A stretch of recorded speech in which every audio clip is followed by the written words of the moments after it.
मेरे मम्मी का चैनल पे आप लोग लाइक और सब्सक्राइब जरूर करें। धन्यवाद। हो कोईरी बेचैया ये सब्जी जेठनी लाइन ले तू ना, कोईरी बेचैया ये सब्जी जेठनी लाइन ले तू ना। ओ हीरे कोईरी अवा के में हरी न लड़िका, ओ हीरे कोईरी अवा के में हरी न लड़िका।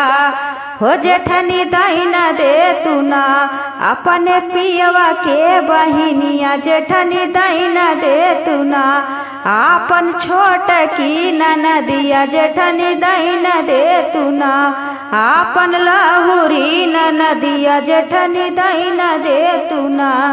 कोईरी बेचैया ये सब्जी जेठनी लाइन ले तू ना। ओ हीरे कोईरी अवा के खेतिया न बरिया, ओ हीरे कोईरी अवा के खेतिया न बरिया। अपने हिस्सा काई खेतवा जेठनी दाइन दे तू ना, अपने हिस्सा वाला खेतवा जेठनी दाइन दे तू ना। कोईरी बेचैया ये सब्जी जेठनी लाइन ले तू ना।